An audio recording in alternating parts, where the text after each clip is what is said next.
The snow fell in heavy sheets that night, blanketing the streets of Ironwood Colony in suffocating white. Nira stumbled through the storm, her bare feet leaving faint purple bloodstains on the frozen ground. Her people did not feel cold the way humans did, but hunger was universal. And she had not eaten in 3 days. The colony stretched before her like a maze of judgment. Every building seemed to lean away from her. Every window glowed with warmth she could not touch. Her silvery skin caught the lamplight, making her visible even through the snowfall. She pulled her tattered shawl tighter, trying to hide the luminescent patterns that marked her as other, as alien, as unwanted. She had tried 17 doors before this one. 17 rejections.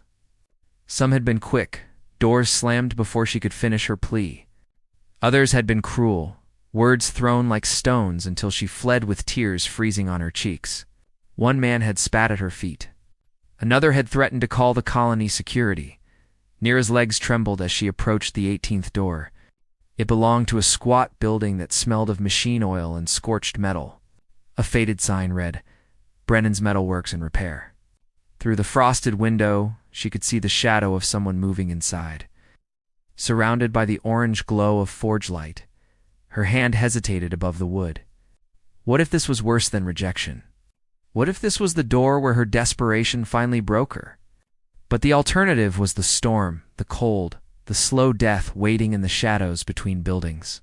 She knocked. The sound was weak, barely audible over the wind. She knocked again, harder this time, her knuckles scraping against the rough wood. Footsteps approached from inside, heavy and deliberate. The door swung open.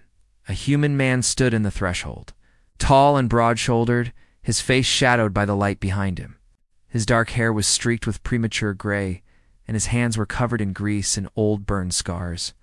He wore a leather apron over a worn shirt, and his eyes were the color of storm clouds. Tired and hard. He looked at her without speaking. His gaze traveled from her glowing violet eyes to her torn clothes to her bleeding feet. His expression did not change. "Please," Nira whispered, her voice cracking. "I need work. Any work. I can clean. I can carry things. I can learn to help with repairs. I will not ask for much. Just enough to eat. Please." The man's jaw tightened. He glanced past her at the empty street, then back at her face. The silence stretched so long that Nira felt her heart begin to sink. Another rejection. Another door closing. "Please," she said again, and hated how desperate she sounded. "I have been walking for days. Every door in this colony has turned me away. I do not have anywhere else to go. I will work harder than anyone. I will not complain. I just need a chance." Still, he said nothing. His eyes were unreadable, and Nira felt something inside her crack. The careful walls she had built around her dignity began to crumble. She thought of the next street, the next door, the infinite rejection waiting for her.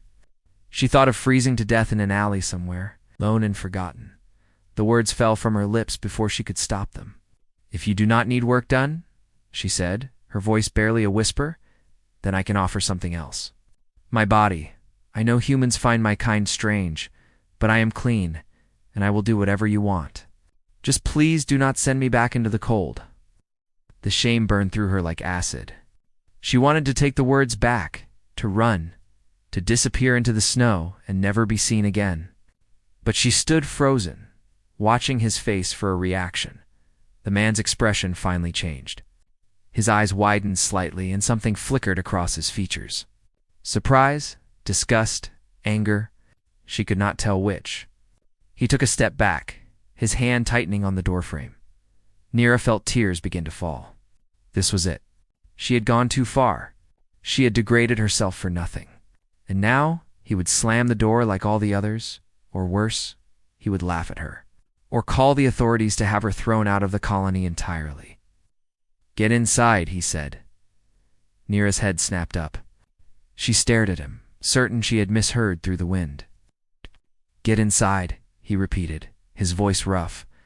"Before you freeze to death on my doorstep," he stepped back, opening the door wider.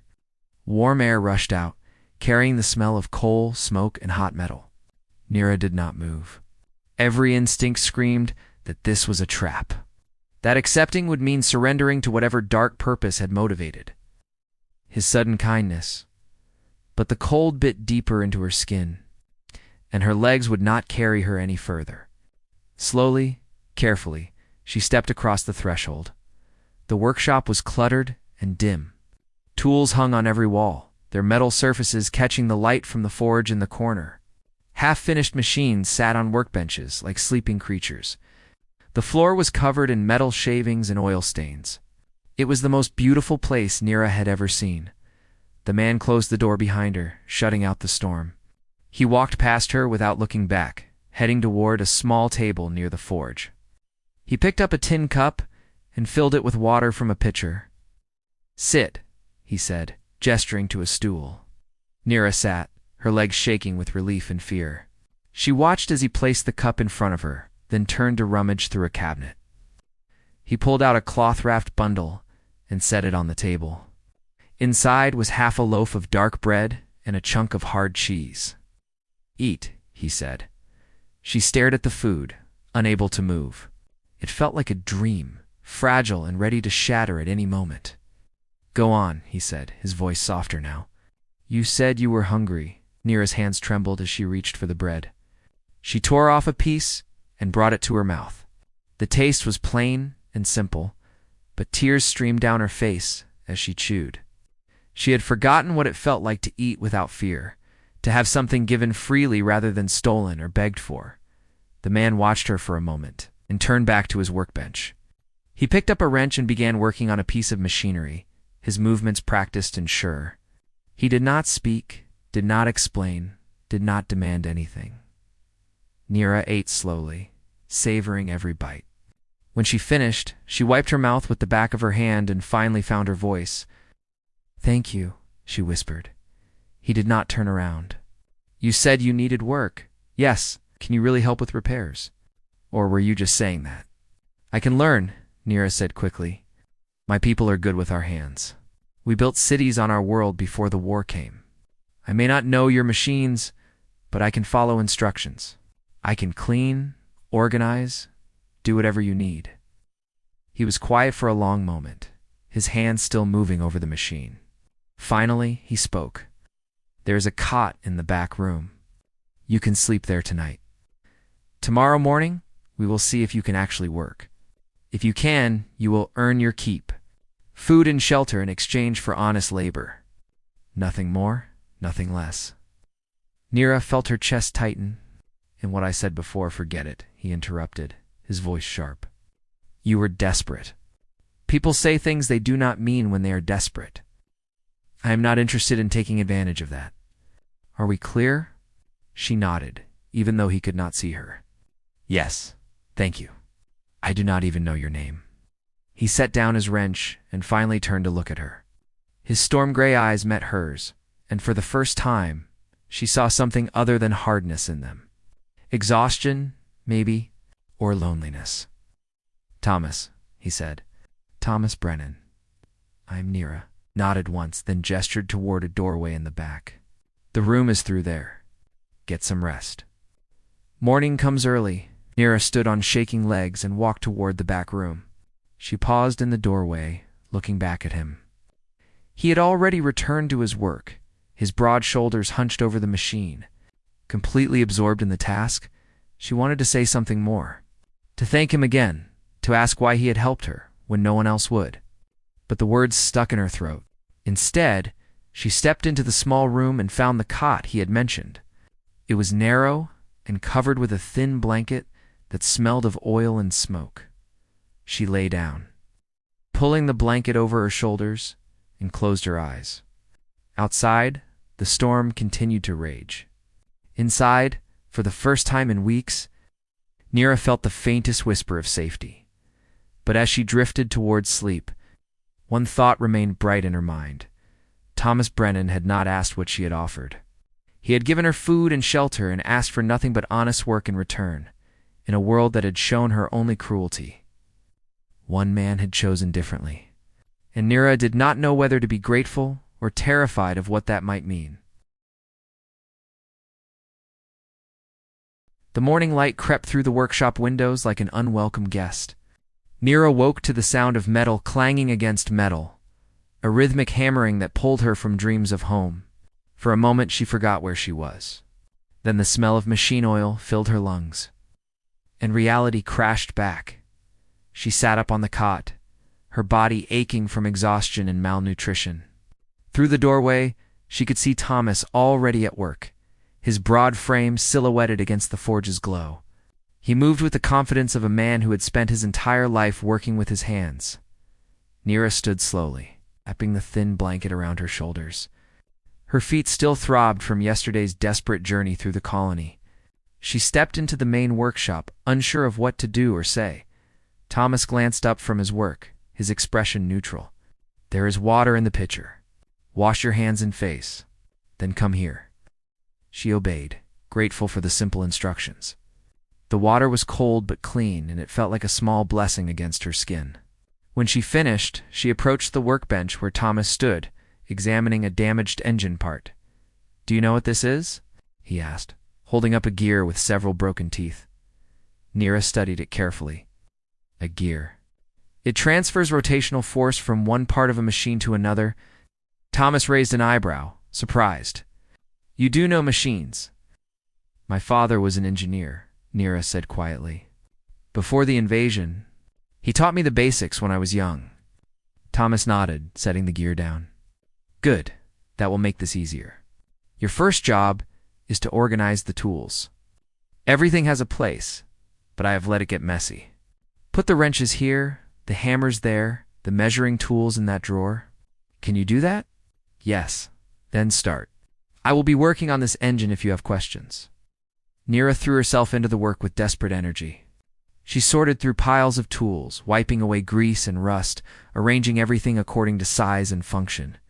Her hands remembered the satisfaction of bringing order to chaos, a feeling she had not experienced since leaving her homeworld. Thomas worked in silence, occasionally glancing over to check her progress. He said nothing, but she could feel his evaluation, his judgment forming with each passing hour. She worked faster, determined to prove her worth. By midday, the workshop looked transformed. Tools hung neatly on the walls, organized by type.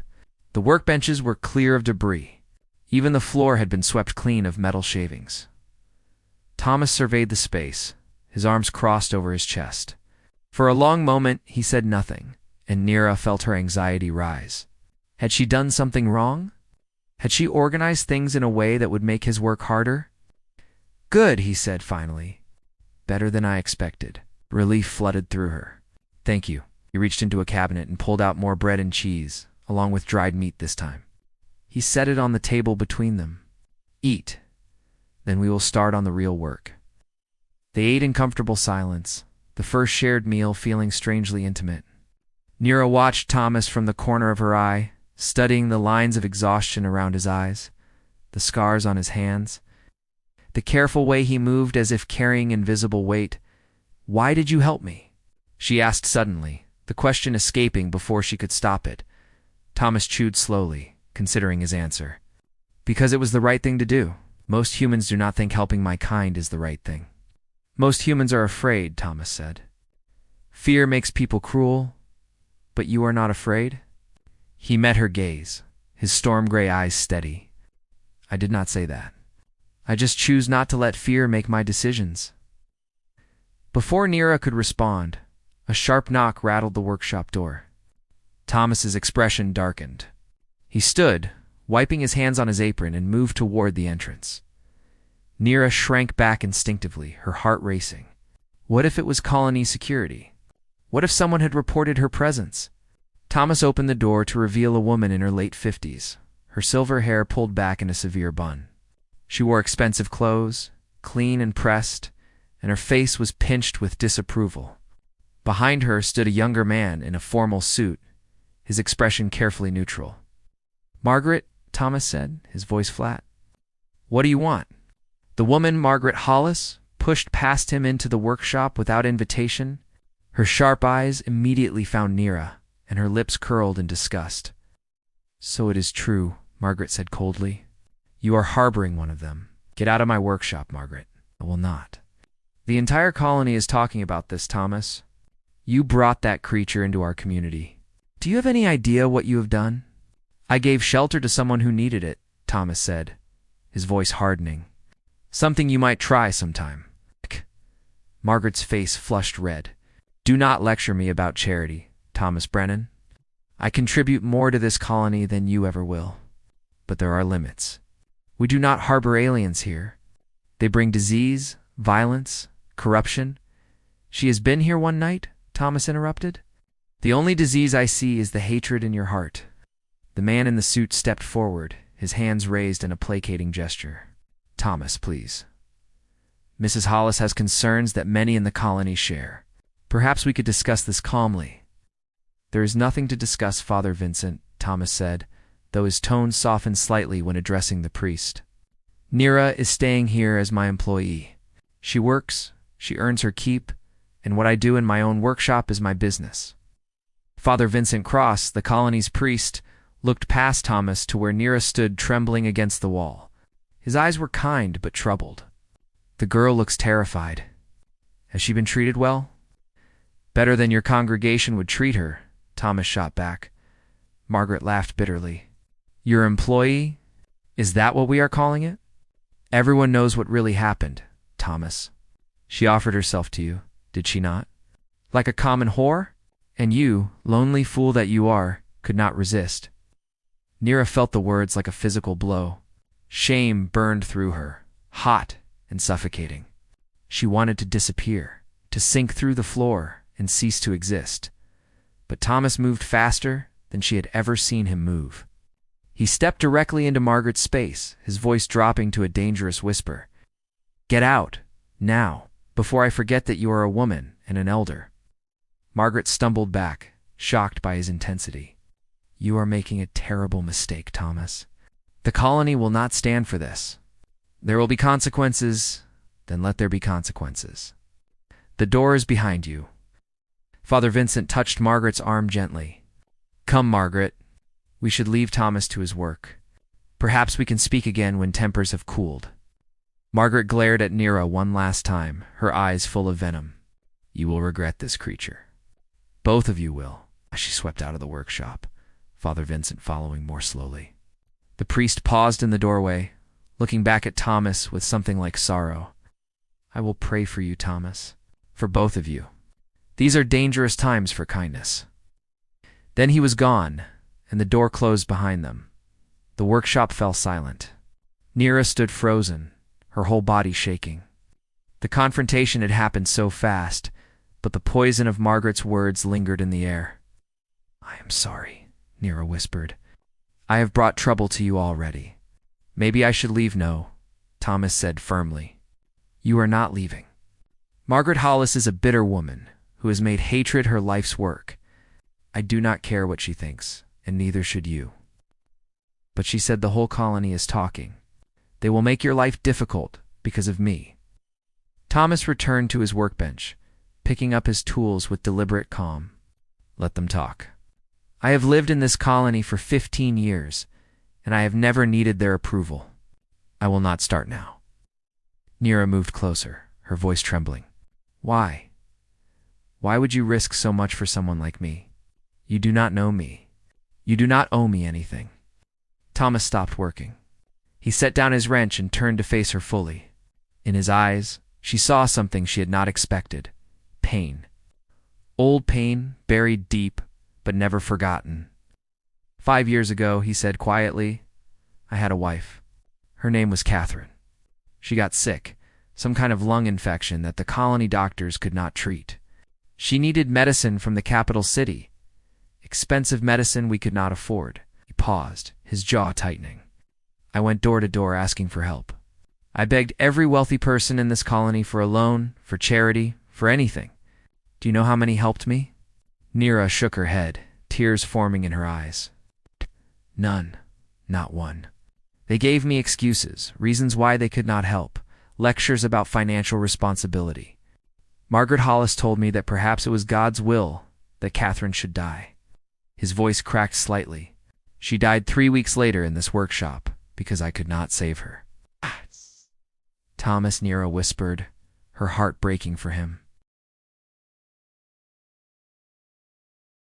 So when you came to my door, desperate and alone, I saw Catherine in you. I saw myself 5 years ago begging for help that never came, and I decided that I would not be like them. I would not close my door to someone in need, no matter what it cost me. Oh. Tears streamed down Nira's face.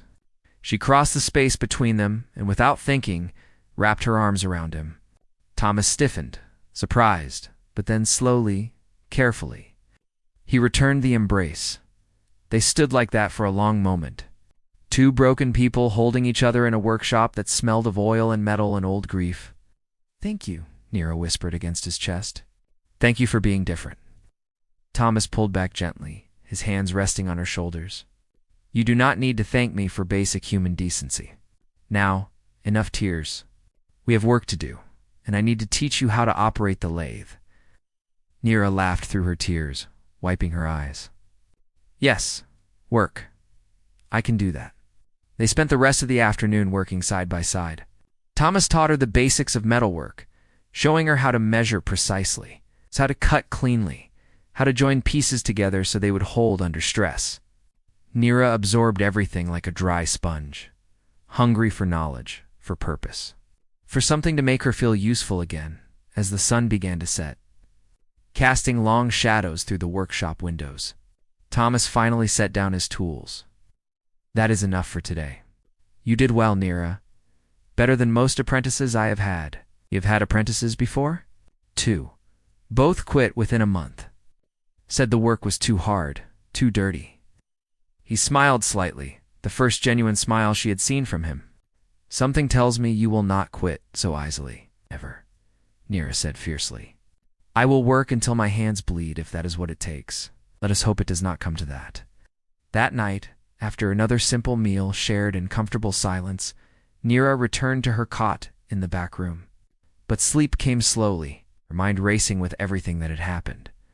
She thought about Margaret's hatred, about the rumors spreading through the colony, about Father Vincent's troubled eyes. She thought about Thomas's dead wife, about his pain, about the way he had defended her without hesitation. And she realized something that both thrilled and terrified her. She was beginning to care about Thomas Brennan, not just as a savior or an employer, but as a person. She cared about his pain, his loneliness. The walls he had built around his heart in the main workshop. Thomas worked late into the night, unable to sleep. He hammered metal with more force than necessary, trying to drive away thoughts he had no business thinking. He had told himself he was helping Nira out of principle, out of memory of his dead wife, out of simple human decency. But watching her work today, seeing her smile when she successfully completed a difficult cut, hearing her laugh when she made a small mistake, it had stirred something in him he thought long dead. He was lonely. God, he was so lonely. And Nira, with her strange beauty and fierce determination and grateful eyes, was awakening feelings he had sworn never to feel again. "Dangerous," he muttered to himself, striking the metal harder. "This is dangerous." But even as he worked, he knew the truth. The danger was not from the colony's hatred or Margaret's threats. The real danger was much simpler and far more terrifying. He was beginning to care for the alien woman sleeping in his back room.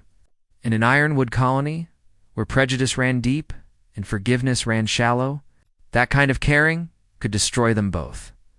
The night deepened around the workshop, and in the darkness, two hearts beat in uncertain rhythm, drawn together by circumstance but bound by something neither was ready to name. Tomorrow would bring new challenges, new threats, new tests of their fragile alliance. But tonight, for the first time in years, neither of them slept alone.